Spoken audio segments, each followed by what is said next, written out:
The space station floated in the darkness like a silver wheel turning slowly against the stars, and inside its metal walls more than 200 people from Earth and 12 alien species gathered for the most important meeting in 900 years. A celebration that would mark the anniversary of the treaty that ended the war between humanity and the Galactic Empire, and kept both sides from killing each other for all those long centuries since the fighting stopped and the peace began. Though everyone who walked those corridors knew the peace was fragile like glass, and one wrong word or one careless action could shatter it forever and bring back the horrors that their ancestors had finally escaped when they signed the agreement. On this very station so long ago that most people alive today had never known war except in history books and old recordings that showed burning planets and dying soldiers floating in the void of space, where no sound could be heard, and no one could hear you scream as your ship exploded or your suit failed and you froze or suffocated in the cold dark, between the worlds that both sides had fought over so bitterly for 23 years, before exhaustion and fear forced them to stop and talk instead of shoot. General Kate Morrison stood in her quarters looking at herself in the mirror and adjusted her uniform one more time, because she wanted to look perfect for the ceremony, even though she hated these formal events and would rather be on a ship or training soldiers than shaking hands with aliens who smiled at her with too many teeth, while their eyes remained cold and calculating as they measured her worth and wondered if she was weak enough to push around or strong enough to be dangerous. And she knew they were thinking these things because she thought the same things when she looked at them and saw not friends, but potential enemies who had killed millions of humans during the war and would do it again if they thought they could win. Though she also knew that many young people on both sides believed in the peace and wanted it to continue because they had never seen war and did not understand that peace only lasted as long as both sides were too afraid or too tired to fight again. And right now, after 9 centuries of building ships and weapons and training soldiers while pretending to be peaceful neighbors, both sides were neither afraid nor tired anymore, and that scared Kate more than she liked to admit even to herself. As she turned from the mirror and walked toward the door where her aide waited to escort her to the ceremony, Admiral Peter Blake met her in the corridor and fell into step beside her without saying anything at first, because they had known each other for 20 years. And sometimes words were not needed between old friends who had served together and trusted each other completely, even when they disagreed about important things like whether this peace would last or whether humanity should be preparing more seriously for war. And Peter thought peace was possible if both sides worked at it, while Kate thought peace was just the time between wars when smart people prepared for the next fight and foolish people pretended the fighting was over forever. But despite their different views, they respected each other, and Peter had recommended Kate for this assignment because he knew she would not be fooled by smooth words or false promises from the Empire delegation and would stand firm if they tried to change the treaty terms or demand concessions that humanity could not afford to give, without appearing weak and inviting aggression later when the Empire decided the time was right to push harder and take more than they were asking for today.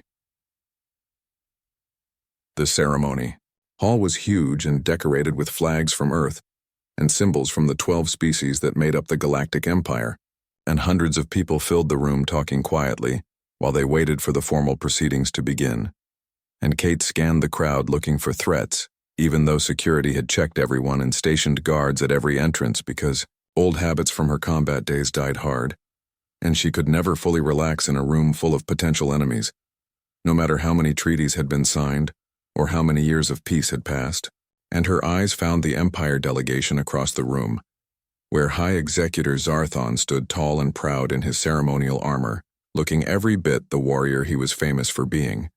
a Krellian whose species believed that strength was the only virtue that mattered and mercy was weakness that invited destruction. And Kate had read his file and knew he had commanded Empire forces in 3 major campaigns against rebel worlds that refused to submit to Empire rule, and had crushed them all without hesitation or remorse, killing billions and enslaving millions, more to teach the rest of the galaxy what happened to those who defied the Empire and thought they could win their freedom through resistance, instead of accepting their place as subjects of a power too great to challenge successfully. The speeches began, and various officials talked about peace and cooperation and the bright future that awaited both humanity and the Empire if they continued to work together and respect each other's territories and rights. But Kate barely listened because she had heard it all before, and knew that words meant nothing when power was what really mattered in the end. And she watched Zarthon instead, and saw that he was also not paying attention to the speakers but was watching her with those dark alien eyes that revealed nothing of what he was thinking, and she met his gaze steadily without looking away because showing fear or weakness to a Krellian was the worst thing you could do if you wanted them to respect you. And they stared at each other across the room while the speeches droned on about friendship and mutual benefit and all the lies that diplomats told when they wanted to avoid admitting that their nations were still ready to go to war at a moment's notice if circumstances changed, and one side saw an advantage worth the risk of breaking the peace that had lasted so long it felt permanent, even though nothing in the universe was permanent except change and death, and the cold equations of power that determined which civilizations survived and which ones were conquered and absorbed by stronger neighbors who saw weakness and opportunity where others saw potential friends. When the ceremony ended, the delegations moved to a private conference room for negotiations about minor issues that had come up during the year. Things like shipping routes and tariffs and disputes over mining rights in systems near the border between human and Empire space. And Kate took her seat at the table across from Zarthon, while the other delegates arranged themselves according to protocol and rank. And for an hour they discussed boring technical matters and reached agreements easily, because none of it really mattered enough to fight over. But then Zarthon raised a new issue that was not on the agenda,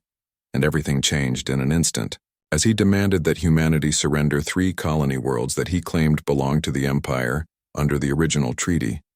even though Kate knew the treaty said no such thing, and these were human worlds that had been settled legally and recognized as human territory for 800 years, and she said so calmly and clearly while inside she felt her anger rising,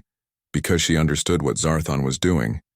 He was testing her, and testing humanity to see if they would back down when challenged, and give up something valuable just to avoid confrontation, and if they did give in, then he would know they were weak and would demand more next time and keep pushing until humanity either fought back or surrendered everything worth having.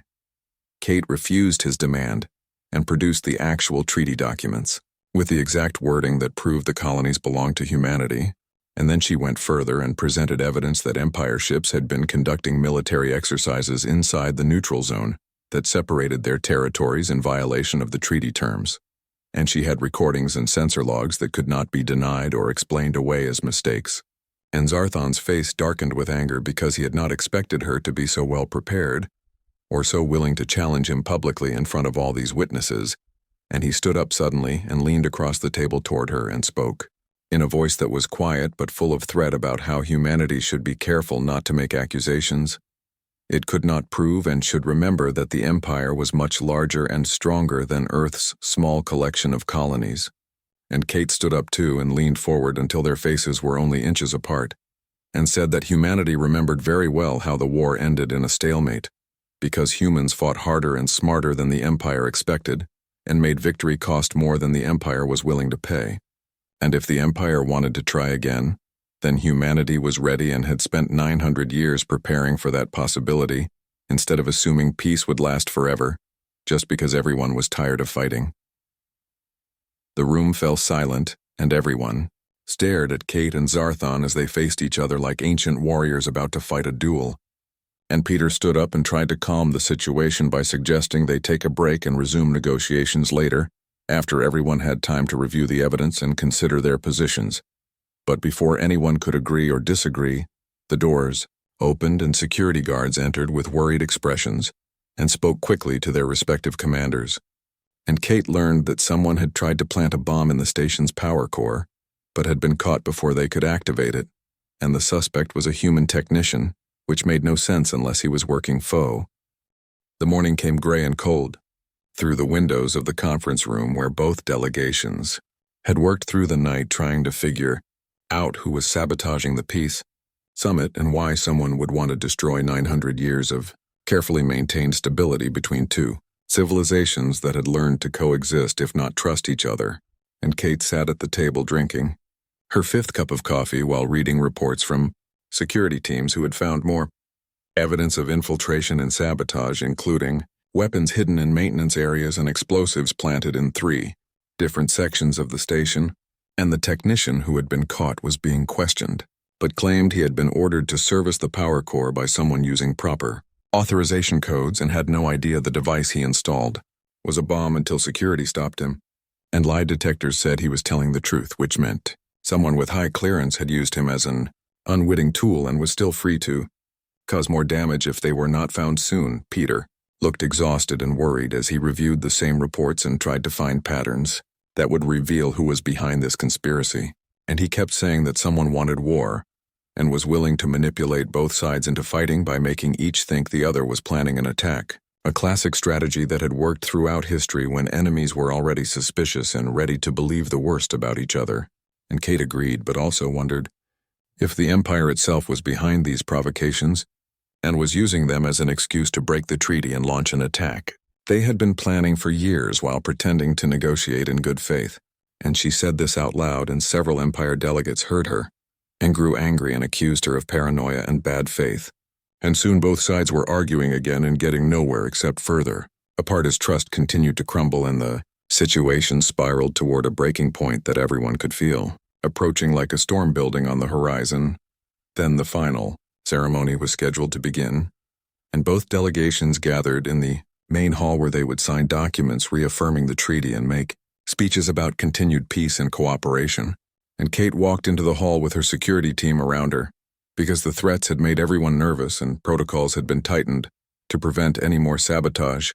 and she took her place on the stage next to Peter and the other human delegates, while Zarthon and his people arranged themselves on the opposite side, and the room filled with observers and media representatives who would broadcast this event to billions of people across human and Empire space. And everyone was supposed to smile and look confident that peace would continue despite the problems of the past day. But Kate could not smile because she felt something was wrong, even though she could not say what exactly bothered her. Just a feeling in her gut that came from years of combat experience when her instincts had kept her alive by warning her of danger before her conscious mind understood what the threat was or where it would come from. The speeches began, and Kate stood at attention listening to words about friendship and peace while scanning the crowd for anything unusual, and she noticed that some of Zarthon's guards were positioned differently than they had been at previous ceremonies, with better angles for shooting at the human delegation if they wanted to, and she told herself she was being paranoid, and they were probably just responding to the security threats by improving their defensive positions. But her hand moved closer to the weapon concealed under her jacket, just in case something happened and she needed to react quickly. And then the human ambassador finished speaking, and it was Kate's turn to approach the podium and say a few words about military cooperation and mutual defense against common threats like pirates and smugglers who operated in the border regions between their territories. And she stepped forward and began to speak while keeping part of her attention on Zarthon's guards, who seemed tense and alert in a way that made her nervous, even though nothing had happened yet to justify that feeling. The shot came from her left and hit her in the shoulder before she heard the sound, because particle weapons traveled at light speed, and the beam burned through her uniform and flesh and bone in a fraction of a second. That felt like an eternity of white hot pain that drove her to her knees while her mind struggled to understand what had happened and who had shot her and why. And she heard screaming and shouting and more weapons firing as her security team returned fire at the Empire guards, and Peter grabbed her and tried to pull her behind cover, while blood poured from the wound that had nearly taken her arm off completely. And through the pain and shock, she saw Colonel Jake Harris leading human soldiers in a firefight with Krellian warriors who were using the crowd as cover while trying to reach the human delegation. And bodies fell on both sides as the ceremony dissolved into chaos and terror, with civilians running for exits that were blocked by more fighting as Empire and human forces clashed throughout the station in battles that erupted spontaneously when news of the shooting spread, and everyone assumed the worst and started shooting first and asking questions later. Jake fought his way to Kate and Peter and helped drag her to a secure room where medics were waiting with equipment to stabilize her injuries, and they cut away her uniform and worked quickly to stop the bleeding and repair the damage as much as they could with field medicine, while Jake stood guard at the door and reported that human ships were moving into position around the station, and Empire ships were doing the same, which meant they had minutes at most before the fighting spread to space and Ships started destroying each other in a battle that would make peace impossible because too many people would die for either side to back down and negotiate. And Kate tried to speak, but her mouth would not work properly, and everything seemed far away and unreal, like she was watching events through a fog that made it hard to focus or think clearly. And the medics gave her something for the pain and told her to stay quiet and let them work. But she grabbed one of them and forced out words that made no sense to her. O'Nears, but apparently communicated something because the medic nodded and promised to tell the Admiral that Kate wanted all human forces to withdraw immediately and not engage Empire ships unless fired upon first. Eater received the message and understood what Kate was trying to do even in her wounded state. She was trying to prevent the situation from escalating beyond control by ordering restraint and giving the Empire a chance to explain what had happened before humanity assumed this was a deliberate attack and responded with overwhelming force that would start a war neither side could afford, but both sides would feel obligated to fight. Once enough blood had been spilled to make retreat look like cowardice, and he issued the orders and human ships held their positions while demanding that Empire forces do the same and explain why one of their guards had shot the human military commander during a peace ceremony. And for several tense minutes no one knew if the Empire would comply or would attack anyway and claim self-defense. But finally their ships also stopped advancing, and Zarthon contacted Peter directly and said in a voice tight with controlled rage that the guard who fired the shot was named Lieutenant Velkoth and had acted without orders and would be punished severely for this violation of protocol and honor. But Peter demanded that Velkoth be turned over to human authorities for trial, and Zarthon refused and said Empire personnel answered to Empire justice and no other. And Peter said that was not acceptable, because Kate had been shot in what looked like an assassination attempt and humanity deserved answers and justice, not empty promises. The negotiations went nowhere and both sides dug in their positions, while Kate lay in the medical bay drifting in and out of consciousness as the drugs fought the pain and her body tried to heal itself from damage that would leave permanent scars and limited mobility in her left arm, according to the doctors who worked on her for hours repairing nerves and blood vessels and bone that had been vaporized by the energy weapon. And when she finally woke up fully, Jake was sitting beside her bed looking tired and angry and sad all at the same time, and he told her that the station had been secured after 6 hours of fighting that left 37 humans dead and over 100 wounded, while Empire casualties were similar, and both fleets were still facing each other in a standoff that could turn into a shooting war if anyone made a wrong move or lost their nerve and fired first. And Kate asked if they had identified who was behind the sabotage and assassination attempt, and Jake shook his head and said the investigation was ongoing, but so far they had found nothing conclusive except that someone had worked very hard to make both sides blame each other and create conditions for war. Kate closed her eyes and thought about everything that had happened and tried to make sense of it all, and she realized that whoever was behind this had succeeded in destroying the peace, even if they had failed to start an immediate war, because now both sides were convinced the other could not be trusted and would use any excuse to break the treaty and attack, and that belief would become a self-fulfilling prophecy as each side prepared for war and took actions that looked threatening to the other side, which would respond with more preparations and more threats until eventually someone would. 3 weeks passed while Kate recovered in a military hospital on Earth, where doctors worked to restore function to her damaged shoulder and arm, using advanced treatments that regrew tissue and reconnected nerves that had been destroyed by the particle beam. And every day she pushed herself through painful physical therapy sessions, because she refused to let the injury end her career or slow her down when humanity needed strong leaders who understood that war was coming, whether anyone wanted it or not. And the news from across human space confirmed her fears as reports came in about Empire ships massing near the border and conducting exercises that looked more like preparations for invasion than routine training, and diplomatic channels that had been open for centuries were now closed as both sides recalled their ambassadors and staff and prepared for the worst, while hoping for peace that seemed more unlikely with each passing day.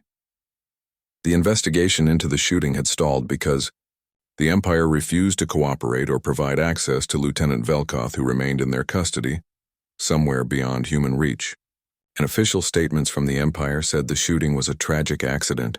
caused by a guard who panicked when he thought he saw Kate reaching for a weapon during her speech.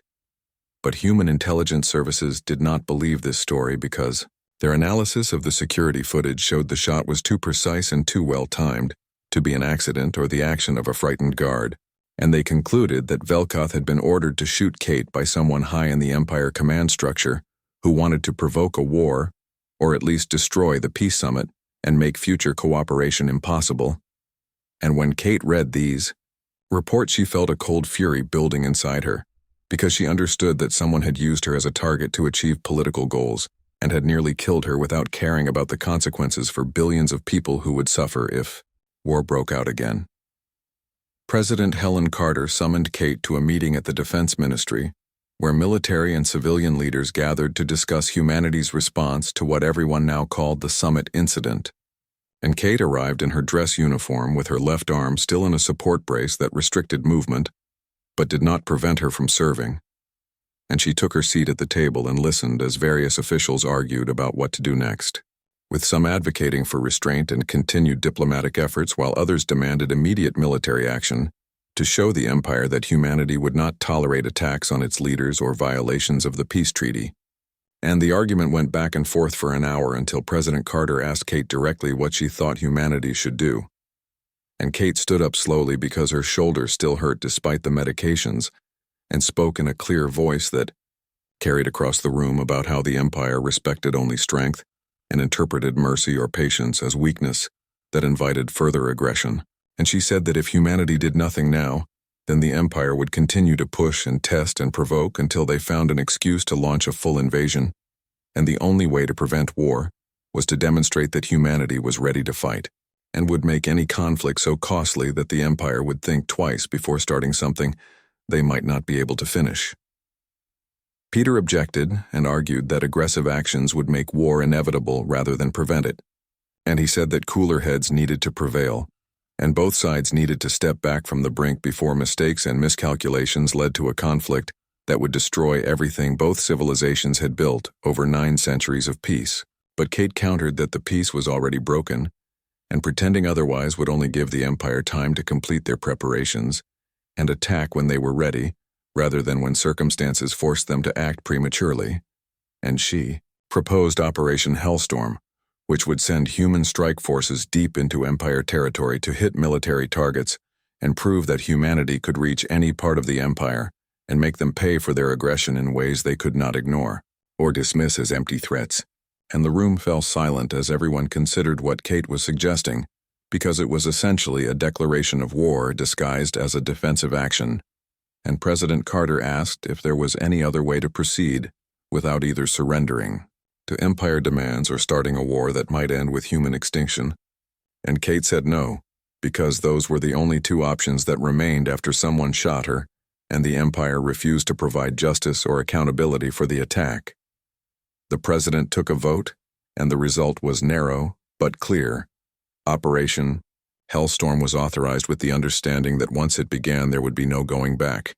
and humanity would be committed to a path that led either to victory and a new treaty that respected human sovereignty, or to defeat and possible extinction. If the Empire proved too strong and humanity's gamble failed, and Kate saluted and left the room to begin planning the operation with her staff, who had already been working on preliminary details, because everyone knew that if war came, humanity needed to strike first, and strike hard, to have any chance of survival. And Jake joined her, and together they spent 3 days selecting targets and assembling strike forces, and coordinating with intelligence services to identify weaknesses in Empire defenses that could be exploited before the enemy realized what was happening and adjusted their positions to counter the threat. The strike forces consisted of small, fast ships equipped with stealth technology that had been developed during the centuries of peace when human scientists and engineers worked to ensure their civilization would never again be helpless against a larger enemy. And these ships could evade most Empire sensors and reach deep into enemy territory before being detected. And each ship carried weapons powerful enough to destroy military installations and shipyards and supply depots that supported Empire fleet operations. And the plan called for simultaneous attacks on 12 systems chosen,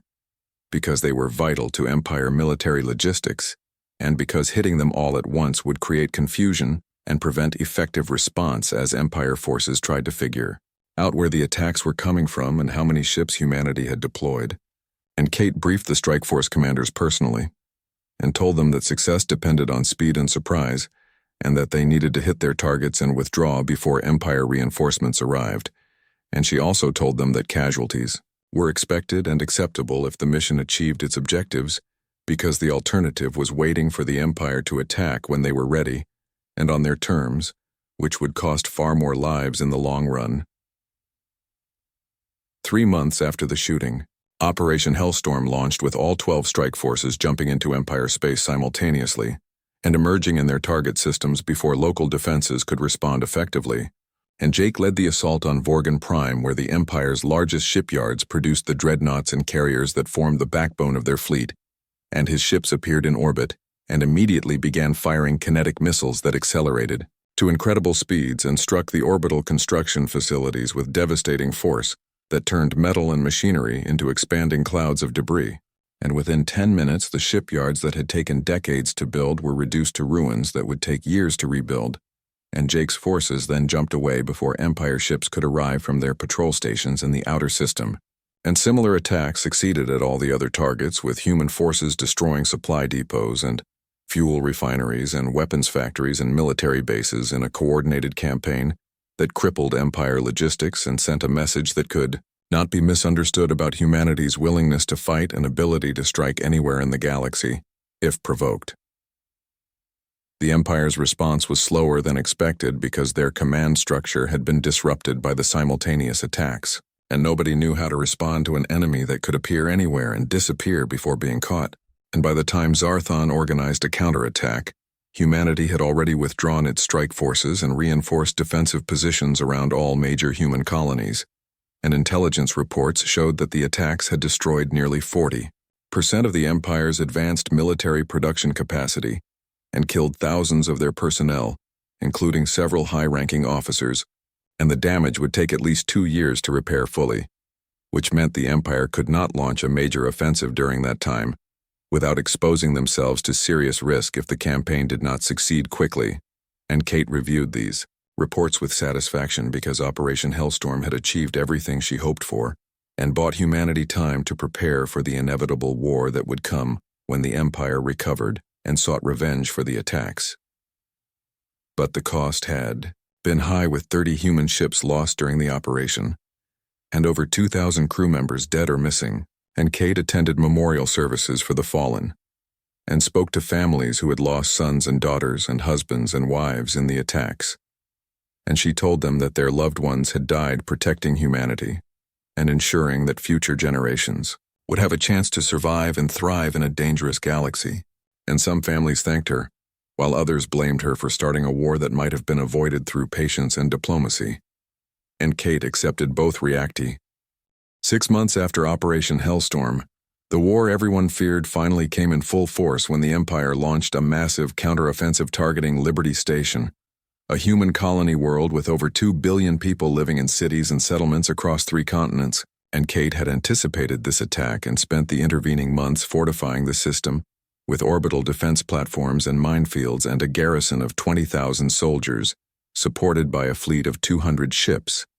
But intelligence reports now showed that Zarthon was leading an armada of 5,000 ships toward Liberty Station, with orders to destroy the colony and make an example that would terrify other human worlds into surrendering without resistance. And Kate knew her defenses would not be enough to stop such an overwhelming force, but she also knew that retreating would be interpreted as weakness and would encourage the Empire to attack other colonies until humanity was forced to make a last stand at Earth itself. So she decided to fight at Liberty Station and make the Empire pay such a terrible price that they would think twice before attacking again.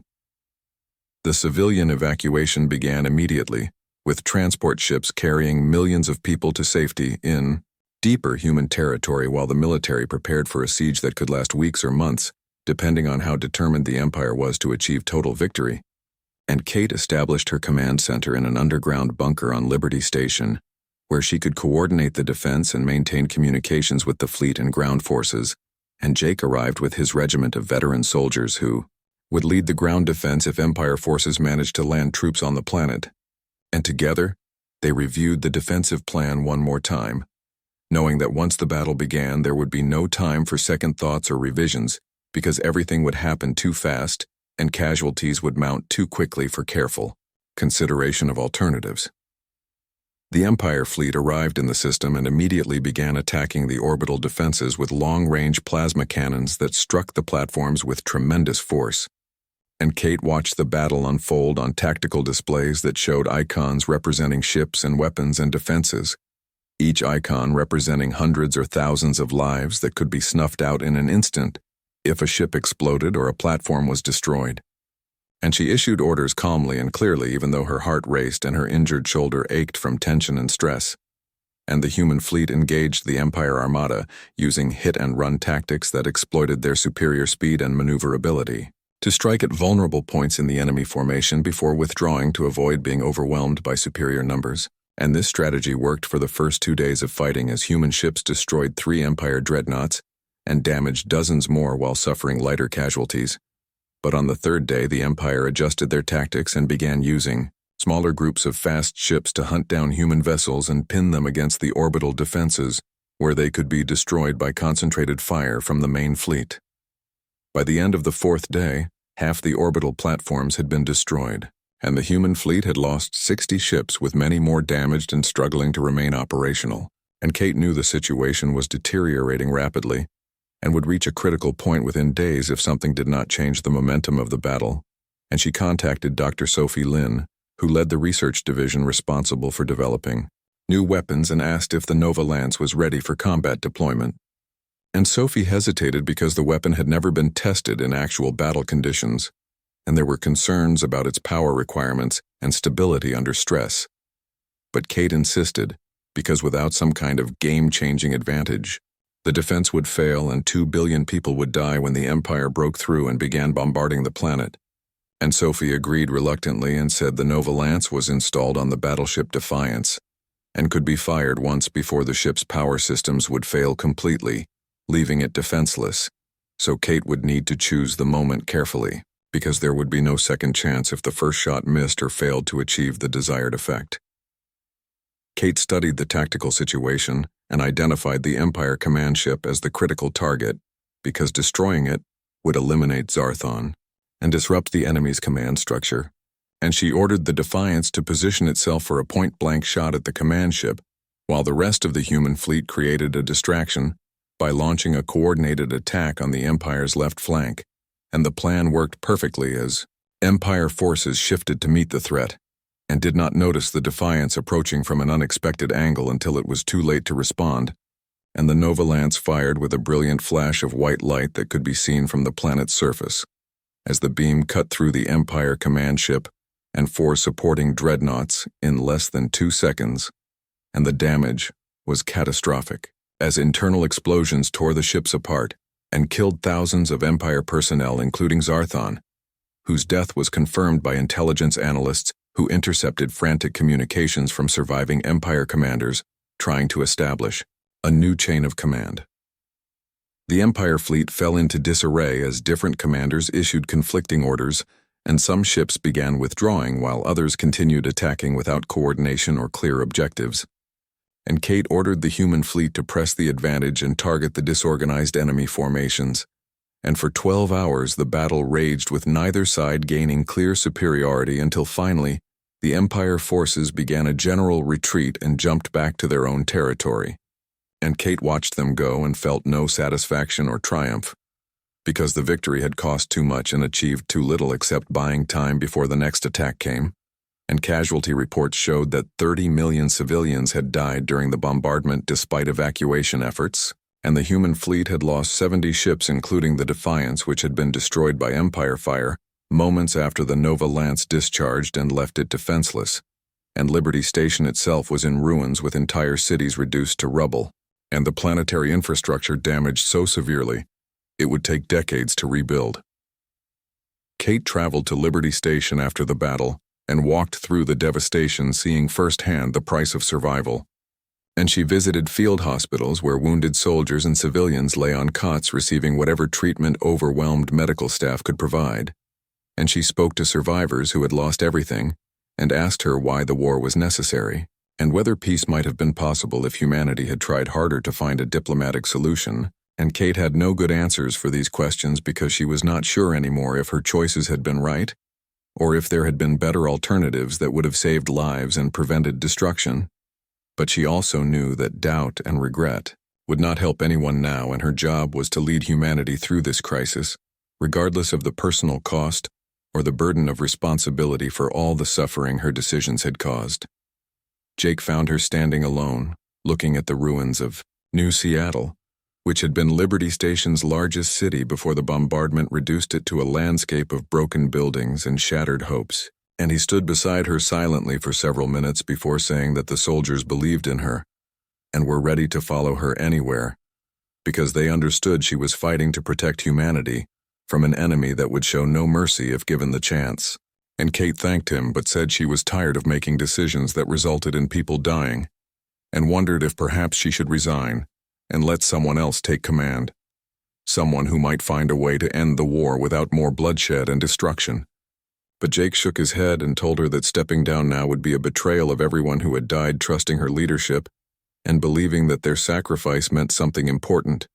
and he said that humanity needed her strength and determination, now more than ever, because the Empire would not stop until they were forced to accept that humans would never surrender or submit to foreign rule, no matter how many battles were lost or how many lives were taken.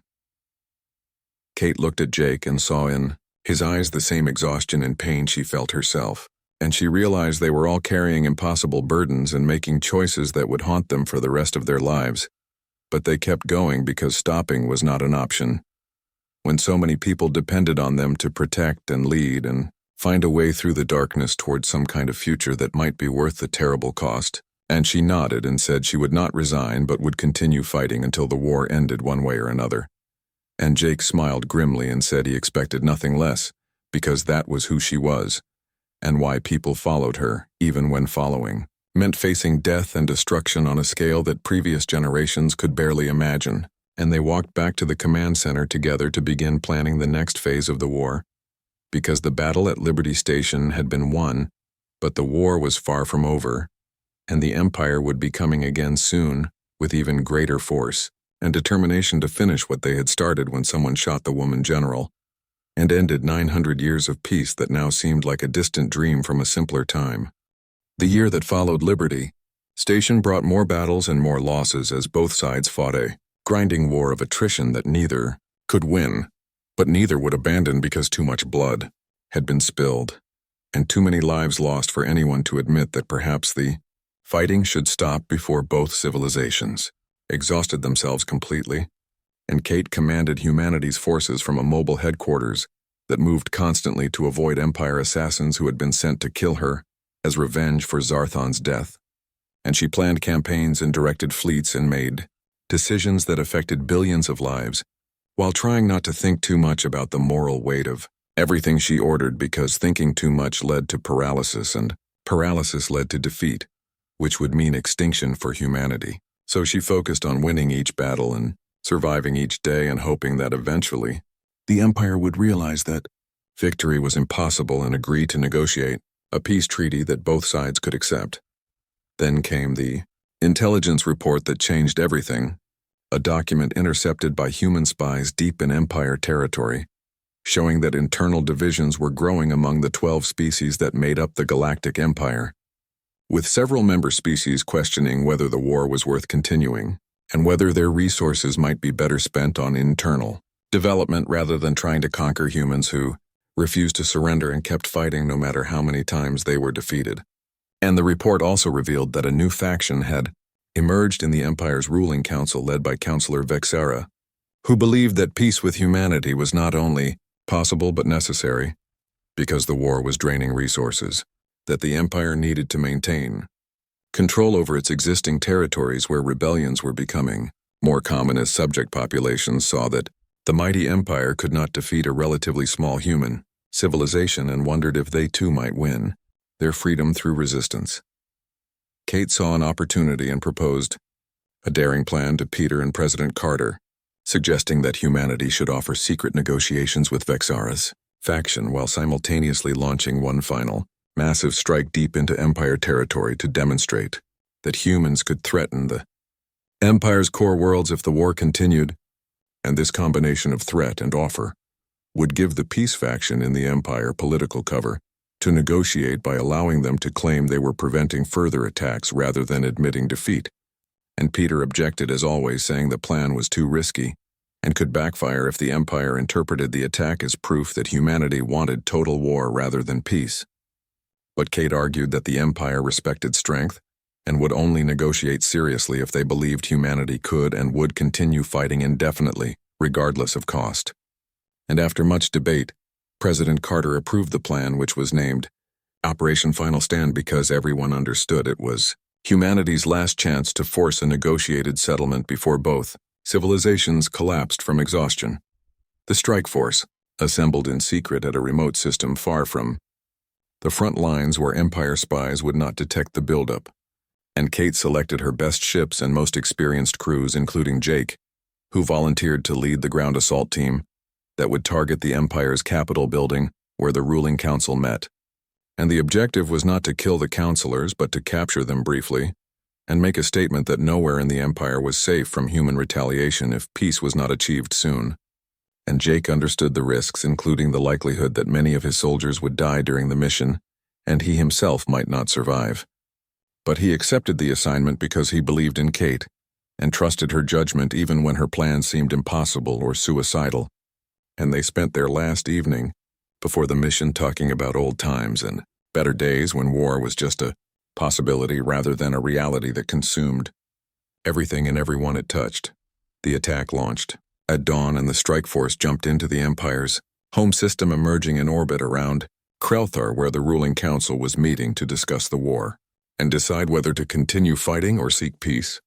And the surprise was total as human ships appeared without warning and began destroying orbital defenses, while Jake's assault team dropped toward the surface in armored pods that burned through the atmosphere and crashed into the plaza outside the Capitol building. And Krellian guards responded immediately, but were overwhelmed by human soldiers who fought with desperate fury, knowing this was their only chance to end the war before it destroyed both civilizations. And Jake led his team through corridors filled with enemy troops using tactics learned through years of combat experience. And they reached the council chamber where the ruling counselors sat in shock, watching human soldiers burst through doors that were supposed to be impregnable. Kate's image appeared on the chamber's display screens as she broadcast from the command ship in orbit, and she spoke directly to the counselors, telling them that humanity wanted peace, but would accept war if necessary. And she said that this demonstration proved humans could strike anywhere in the Empire, including Krelthar itself. And if the council did not negotiate seriously, then human forces would return again and again until the Empire's infrastructure was destroyed and their civilization collapsed.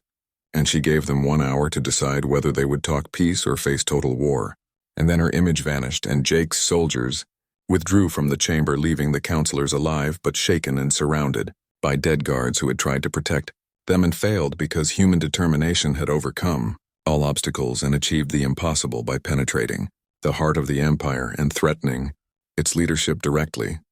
The withdrawal was harder than the assault because Empire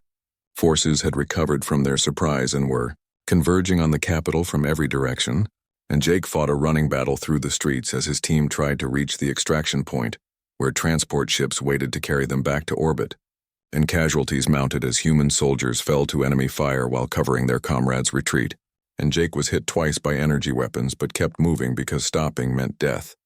And he had promised Kate he would survive this mission and help her build the peace that would come after the fighting ended. But then a building collapsed nearby and debris rained down, crushing several soldiers and blocking the street. And Jake turned back to help the wounded, even though it meant exposing himself to more enemy fire. And something heavy struck.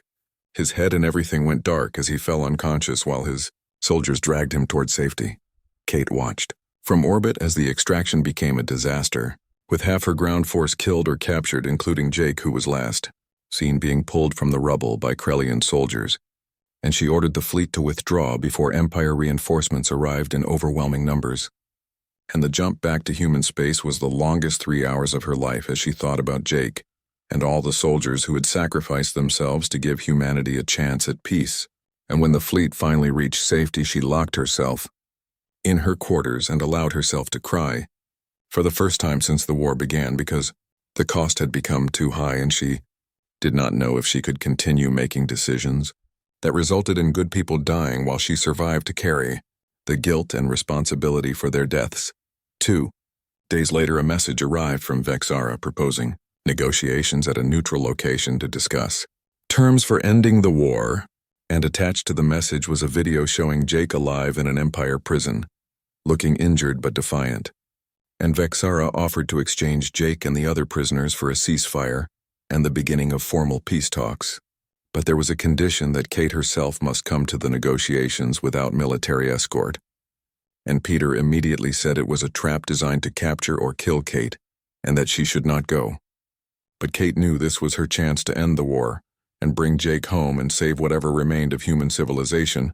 after months of fighting that had devastated both sides. So she agreed to Vexara's terms and prepared to travel alone to the neutral station where 900 years ago another treaty had been signed and where she had been shot and the peace had ended. And this time she hoped the outcome would be different, and that perhaps something good could